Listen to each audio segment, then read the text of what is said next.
From baseball to football, we will delve into the latest sports issues in our K-Sports segment with sportscaster Jason Lee. Jason, happy Friday. Welcome back. Happy Friday. Thanks for having me in the studio today. It's good to get out of my apate. So good to be here in the studio today. Welcome, Jason. I liked that. Where's your purple, by the way? We're both wearing purple. I have this pen, purple pen. There you It's go. helpful too. All right, we're not going to start with apate, but of course with sports news. And Jason, 2 weeks ago, we left off with the KBO, the Korean series, before the Kia Tigers, of course, won their 12th championship with just 5 games, was it, to defeat the Samsung Lions. So apart from the scores of the games, what insights can you give us about the past KBO series? That's right. First off, yes, it was 5 games that Kia needed to defeat Samsung. In Game 5, they went on to a 7-5 win.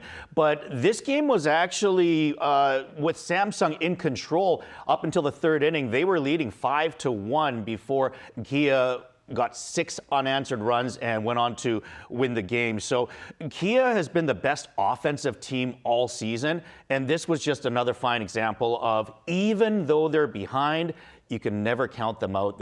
They're always able to beat up on another team's bullpen especially, and that's what they did in game number 5. If you look at the series overall, I have to say, though, that Samsung was very unfortunate for a couple of reasons. First off, game number 1, which was an absolute pitching duel that Samsung took the lead of, 1-0 in the 6th inning.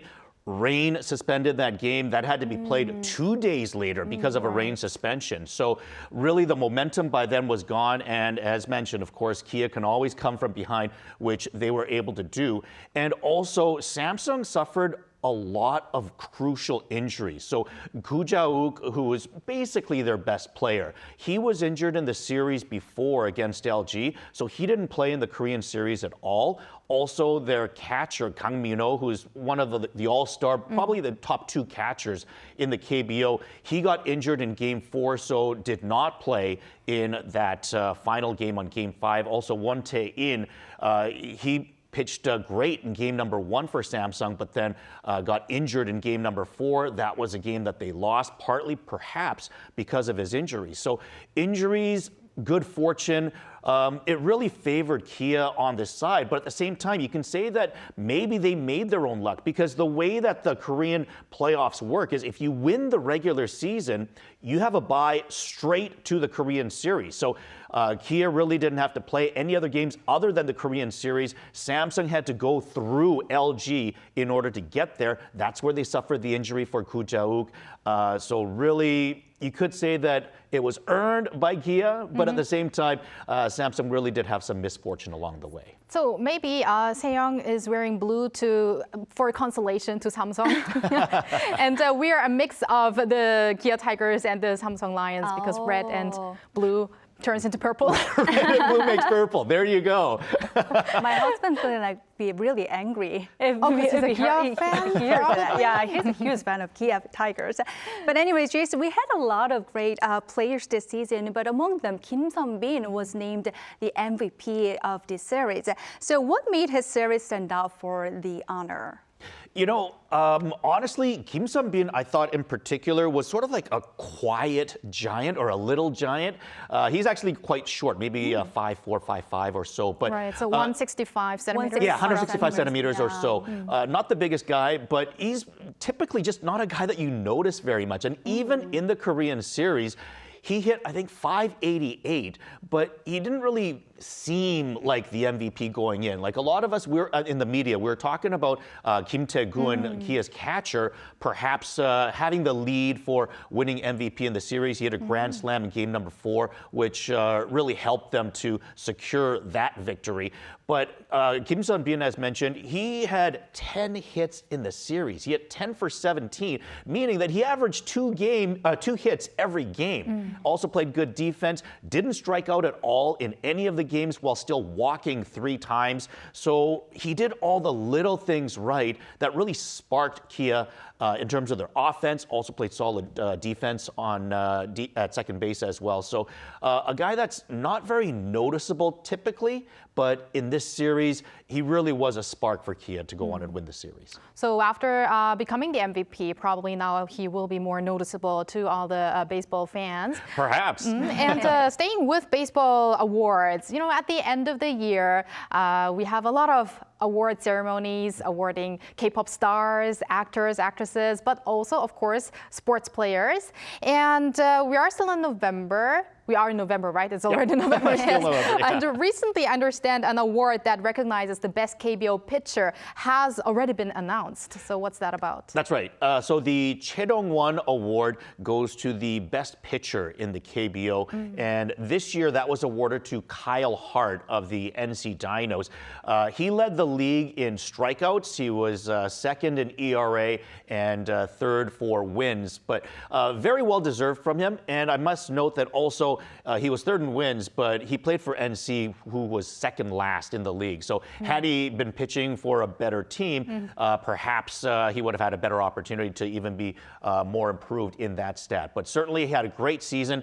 He's the second straight NC Dino pitcher to win this award, because Eric Fetty won this award last year after winning the pitching triple crown for wins, strikeouts, and ERA. And Fetty was able to translate that into a 2-year, $15 million contract in Major League Baseball, as he was signed by the Chicago White Sox in the offseason. He was eventually traded to the St. Louis Cardinals, but importantly, he was able to transition from the KBO to Major League Baseball. Now, Kyle Hart probably is not going to be able to get that kind of money, but at the same time, he might be able to translate some of his performance in Korea into a return to Major League Baseball, so something to look out for.